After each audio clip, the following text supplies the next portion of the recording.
And now we have black collar boy and another kind of darker apricot color. And if you look closely at his eyes, you'll see they're kind of hazel. They might have even a little tint of blue. And usually the puppies that have these beautiful brown noses have that. It's kind of more human-like eyeballs. So I just love this coloring. And he has a little white tip on his paws. So, okay, we've talked about treats and the tiny, breaking them tiny. I also just want to talk a little bit about having a variety of treats. This is the freeze-dried liver. The company Pure Bites makes it, and you can find it on our website, on our puppy bundle page where we have the resources for the Amazon links. You'll find Pure Bites on there. They love these. I mean, that's what I would consider one of the more high value treats available. But I would also get a variety and make sure that they're soft so you can break them into small pieces really easily. And there are a lot of different brands that you can look for with that. Also, a lot of different varieties for teething. So this is one of my favorites. This is a hard, like a nylabone that you can put a little treat inside of. And they're probably a little bit young. They'd rather chew on toes at this age.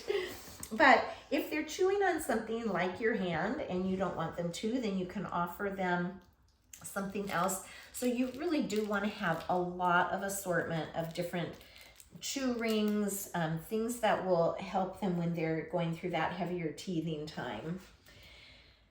And just a lot of variety of treats and toys. And I really can't stress that enough. We have a basket in our living room that just has oodles of toys in it. So when we have puppies out there, we can replace our fingers or our toes with a toy.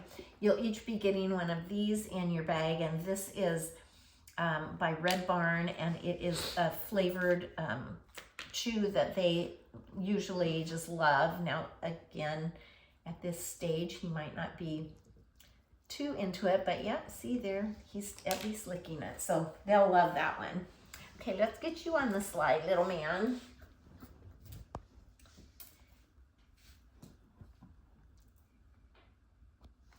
I think he's one of the bigger puppies. I didn't really check all of the weights before I came out, but he's one of the bigger puppies, same with blue collar. And so they just, I mean, it's almost like they are a little bit more ready to do some of the things, I think. Oh, yes.